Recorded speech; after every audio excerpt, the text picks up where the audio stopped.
Why the Cross by Father Edward Leen, Part 1, The Tree of Death, Chapter 1, First Reading. We have looked for peace, and there is no good, and for a time of healing, and behold, trouble. The characteristic of human life that in a special way forces itself on the attention of the thoughtful is its feverish restlessness. In the Homeric poems, unvintaged was one of the common conventional epithets applied to the ocean. It is a word that is not without its aptness to convey the impression that the consideration of the mighty, restless energy of the vast expanse of waters generates in the spirit of the thoughtful. The wine-dark waves put forth much movement and exert great force, and yet this output of activity is barren of result. No fruits are garnered from its strivings.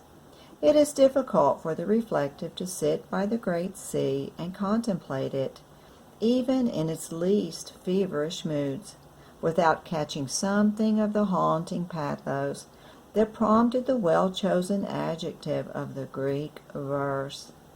This is, perhaps, the explanation of the vague, indefinable melancholy that gradually envelops the spirit even of lovers of the ocean if they sit long enough by its waters and permit their souls to absorb, more or less passively, the message conveyed in the hoarse murmurs of the waves. In the depths of one's being is sensed what was sensed by the penetrating and keenly analytic spirit of the Greek epic poets, namely that human life, for the majority of men, finds itself imaged in the fretful restlessness and ever-changing moods of the great waters. For how many, whether we consider groups or individuals, does life resolve itself into the expenditure of huge effort that yields no harvest, effort that oftentimes is perpetuated only in the ruins that it has caused?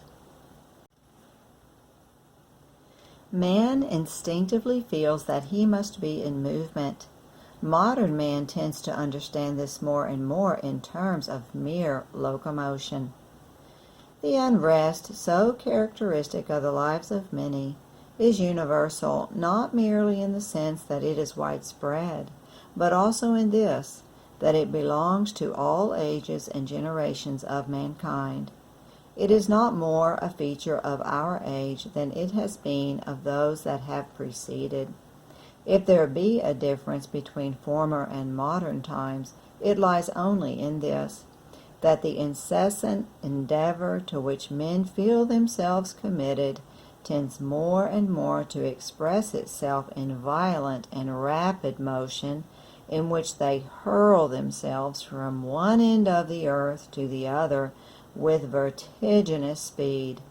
They do this as though they had some secret hope that life would discover its purpose and achieve its utmost expression, encompassing the greatest distance in the shortest possible space of time. Life is in movement, it is true, but not in movement of this kind. Because the earth is round, the more rapidly men can propel themselves mechanically, the more quickly they will arrive at their starting point. What a barren achievement! The craze for ever greater speed and transport gives this generation an appearance of being more feverish and restless than those that have gone before. This is only an appearance.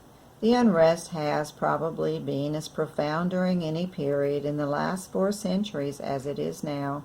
Yet there is a difference that can be detected by the thoughtful. An unwonted note is discernible in the utterances that voice the discontent of humanity as, dissatisfied with and relinquishing what it has attained, it presses forward toward a more alluring future. A tone of hopelessness is making itself audible in the words of those who express the strivings of the modern man. The efforts directed along the lines of what was regarded as human progress were buoyant and optimistic. A goal worth man's endeavors and an adequate compensation for actual present sacrifices was deemed ultimately attainable.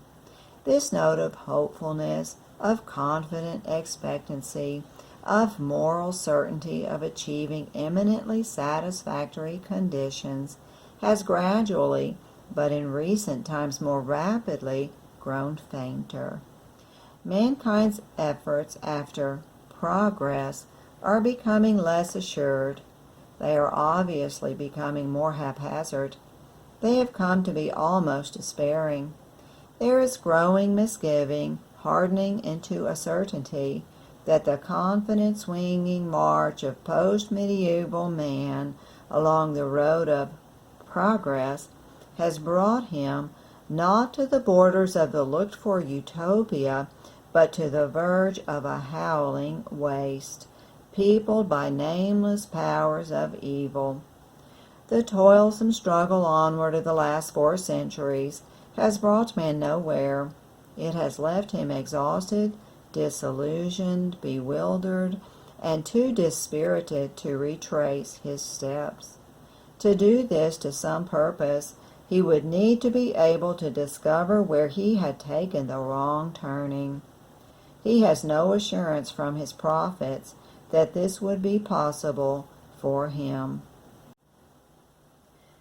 2 great evils followed the revolt in the 16th century of the greater part of Christendom against the authority of Christ living in his church.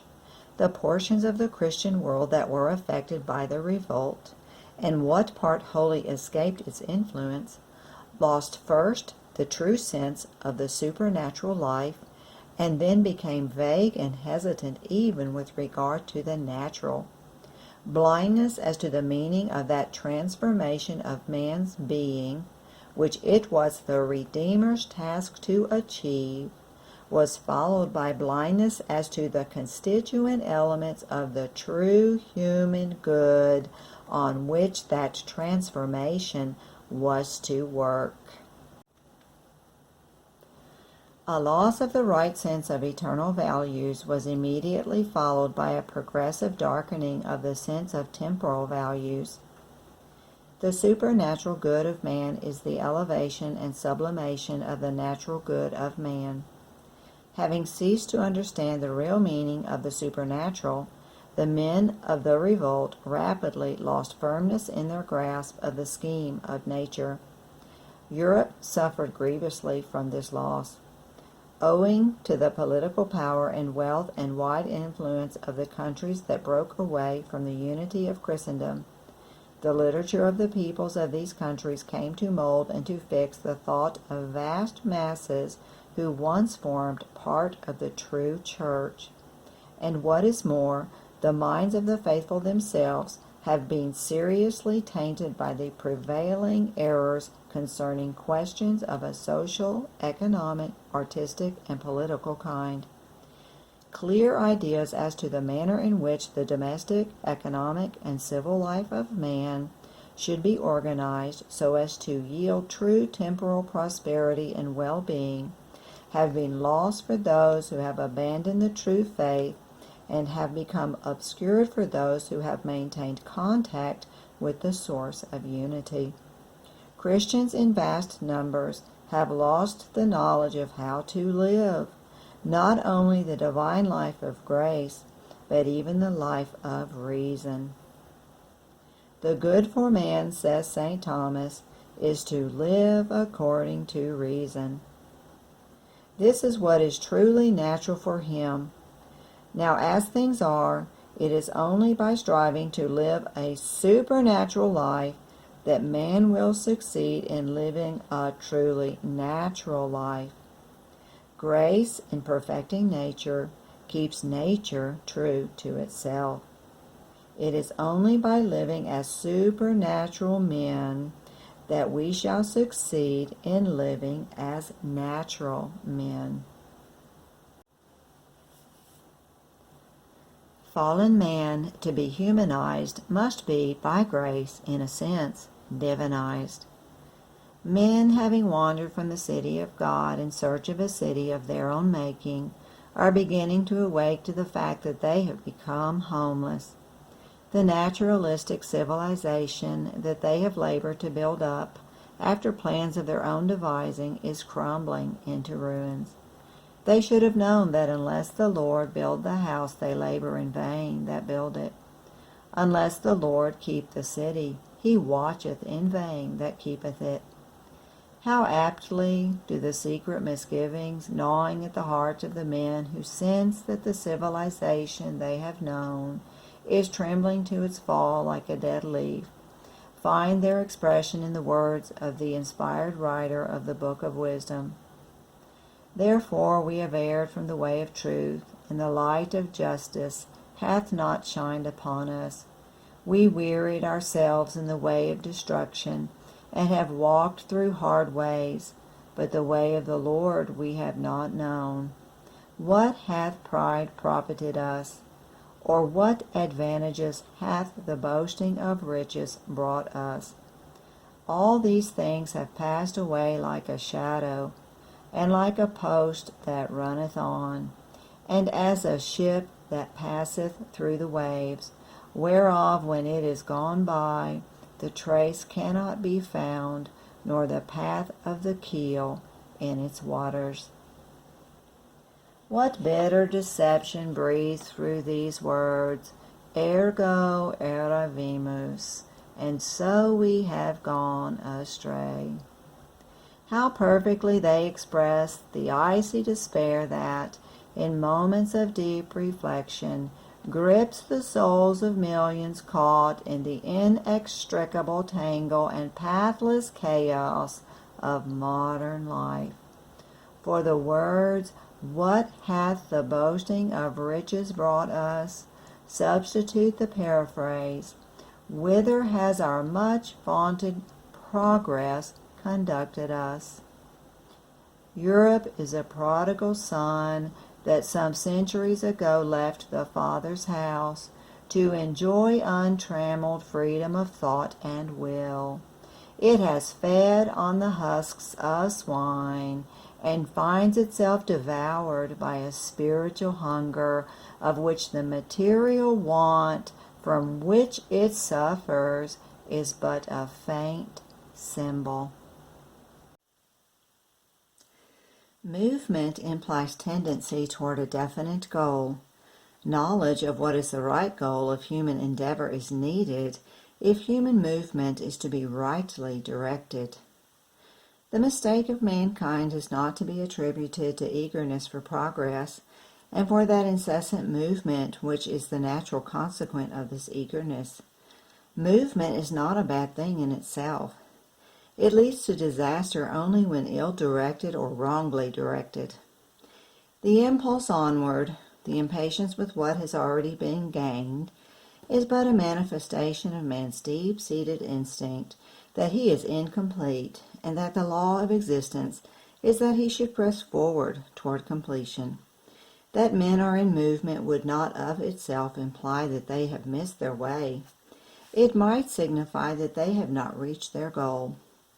The root of the dissatisfaction that is the motive force in all struggle is the keen recognition that the life one experiences is far from satisfying the inextinguishable aspirations of the human spirit.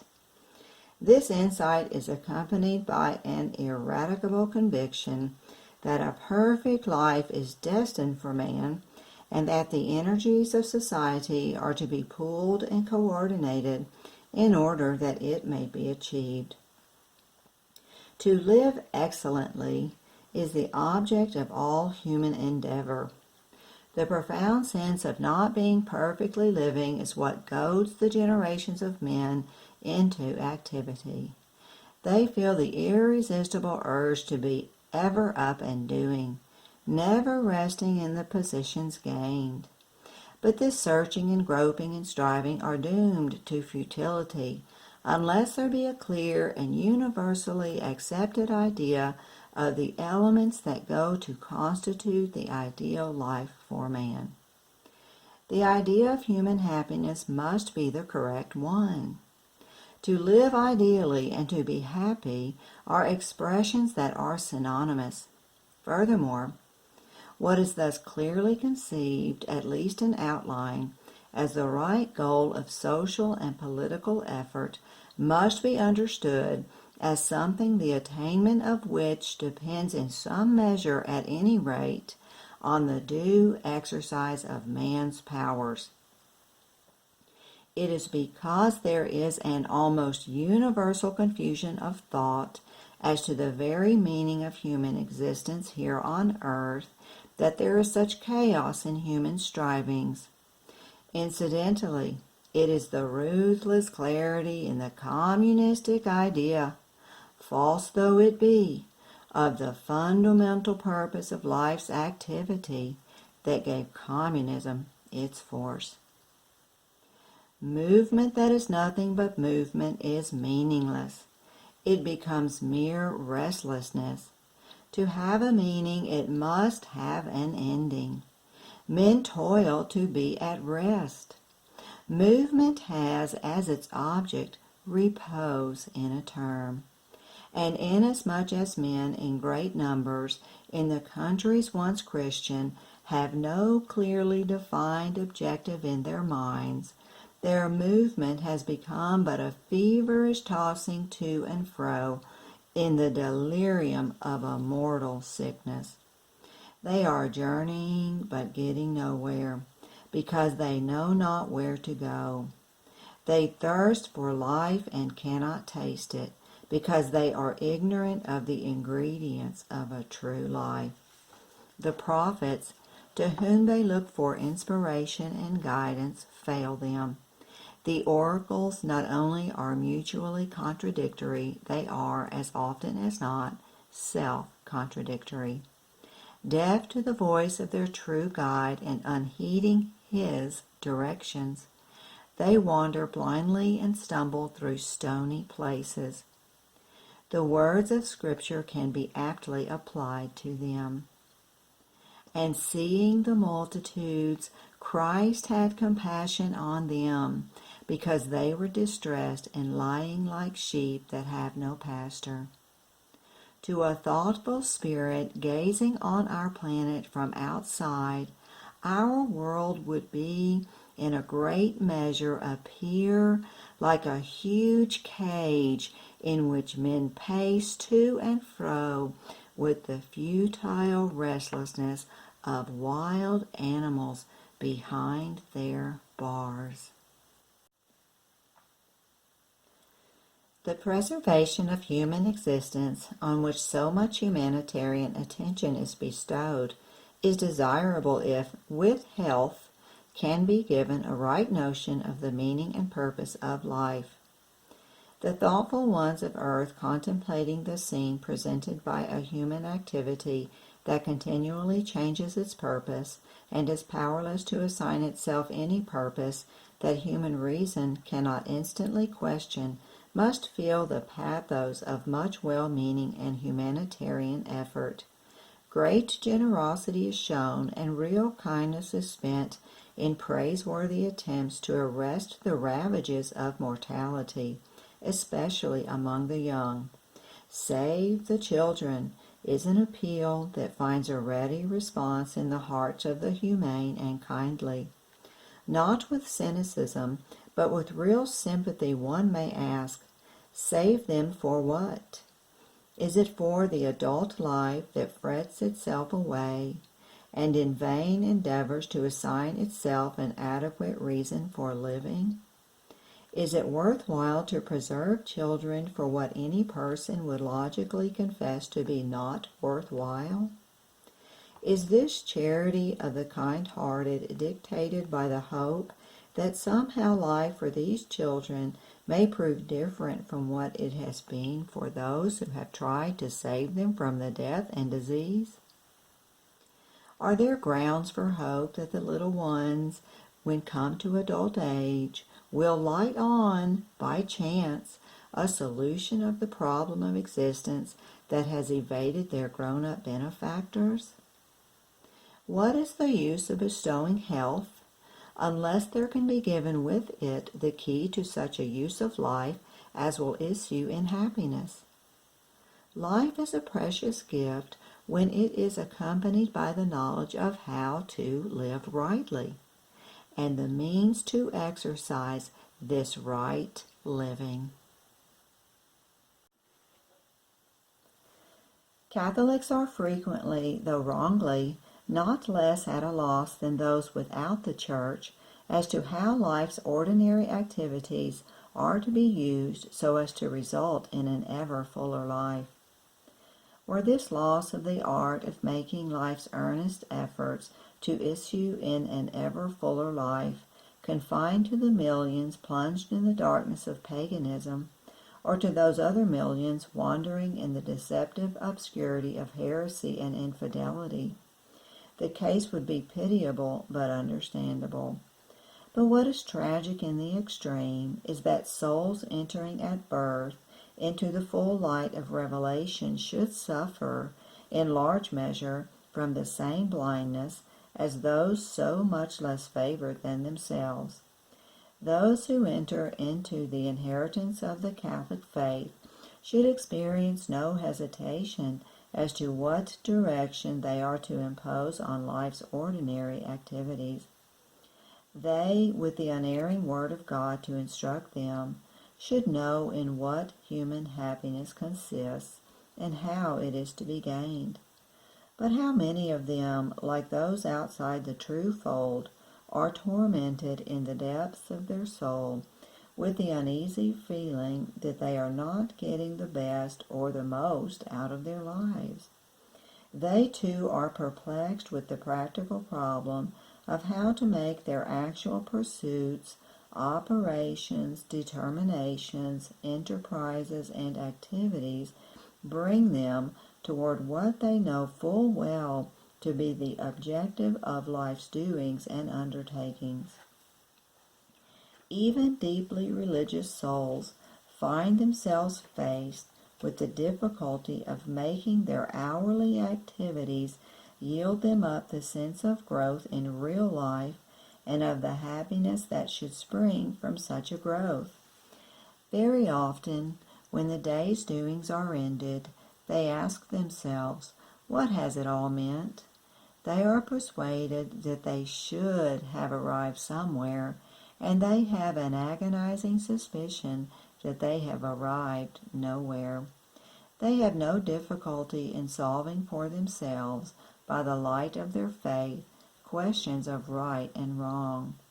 They can find God in formal prayer, yet they seem unable to handle their lives in such a way as to secure by such handling the progressive satisfaction of the deep yearnings of the human heart and soul.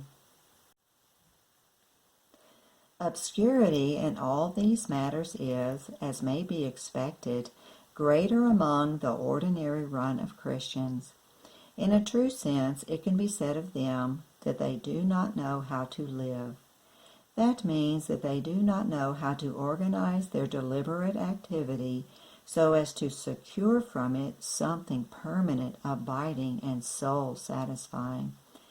They can aim at immediate temporal objects and results, and that is all.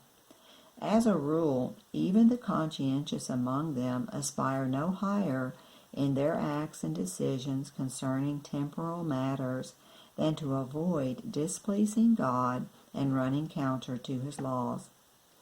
They do not concern themselves with making these very acts instrumental in bringing them closer to the source of life. The aim of most men, esteemed conscientious and religious, or who are what is called honorable, upright men, is to all appearance not how to please God, but how to please themselves without displeasing Him. They make this world the first object in their minds and use religion as a corrective, a restraint upon too much attachment to the world. If exception be made for a certain number of actions that are concerned with the cultural observances imposed by their religion, and a certain clear-sightedness with regard to moral issues, Catholics in vast numbers differ little in their experiments at life from those who hold differing religious views. Apart from these experiences, which spring from acts that are specifically and directly acts of their religion as Catholics, such as the reception of the sacraments, attendance at Mass, and the like, they resemble others in their reactions to things, in their views, their aims, their worldly ambitions, their judgments, their tastes, their appreciations, their amusements, and their pursuits. They do not present any striking contrast to those who profess a false religion or no religion at all. This is not true universally, of course, but the number for whom it is not true is relatively inconsiderable. For the considerable portion of them, there is no clear line of demarcation between their way of dealing with the ordinary interest of life and that of the votaries of this world. If one were permitted to penetrate into the inner sanctuary of the soul, where is developed the real drama of human existence, with all its secret doubts, resolves, conflicts, and tragic vicissitudes, one would discover in the case of a multitude of Christians the same unrest, the same dissatisfactions, the same haunting fear that something of permanent value is being missed, as that which torments the spirit of the worldly.